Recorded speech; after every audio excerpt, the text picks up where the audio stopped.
My speech is about my mom, and the speech is called Why I Love My Mom. And I would like to show my mom this video, so she'll be watching. You can wave hi to her there. She's in virtual reality right in that circle there. So everyone wave to my mom. Wave to her. Okay. That's my mom right there. Okay, thanks, Mom. My childhood was important to me, obviously, because it made me who I am today. This morning, as I was waking up from a dream, I somehow thought of custard. And that made me think of one time when I was out with my mom. We were living in Vancouver in Marpole, and I was 5 years old. We were walking along 67th Street near Granville, and this was in 1986. You can now know how old I am. We were walking along, and there was this smoke coming out of the white spot at Granville and 67th. This was the famous White Spot fire, that the original location of White Spot, the restaurant, actually had a very severe fire sometime in 1986. And I happened to be going for a walk with my mom along 67th Street on that day.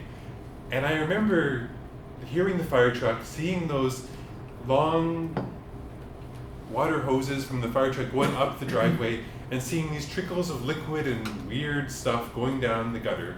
And I thought to my mom, is that custard? And she said, yes, it's custard. And just the traumatic experience of that fire stuck in my mind. So this morning, when I was just waking up, I somehow thought of it, and I had to Google, was there a fire at White Spot, and when was it? And Wikipedia told me yes, 1986. So that's my mom. So I really appreciate my mom for going for walks with me and giving me a chance to experience my neighborhood around my house at the time. I'll tell one other story about my mom that I thought, it's a very strong memory in my mind, and even my mom doesn't remember at all. We were sitting in my childhood home, the home we left in 1986, so that was the year I moved, finished kindergarten and came to live in North Delta. In this house in Marpole, again, in the same neighborhood, I was sitting with my mom in the afternoon. She was at home, and she made me a hard-boiled egg in the pot. So she boiled it, and she gave me the egg, and I really liked it. I said, can I please have another one?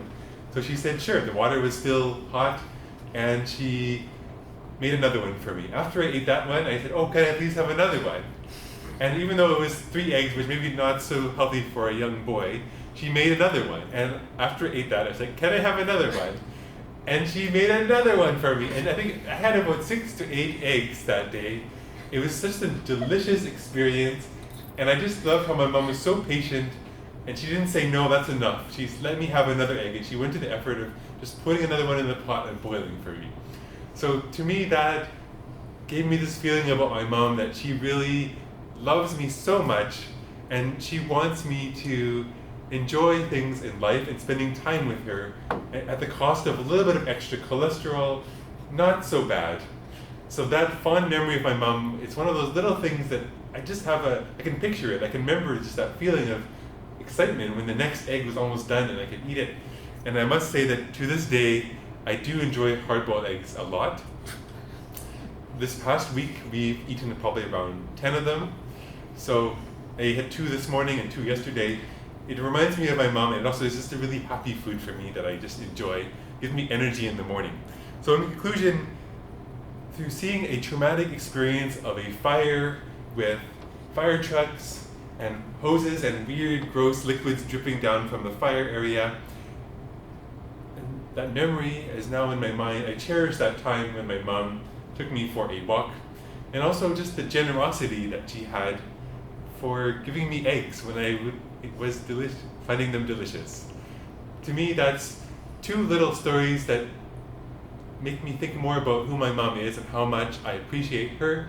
And I think everyone here, if you've got to spend some time with your mom, it's such a wonderful time. If you can cherish those memories, it's really remarkable, because we know childhood is something in our past that I don't really think too much about. For me, it was 31 years ago when that happened. But I really enjoy my mom, and I want to say to my mom, I love you.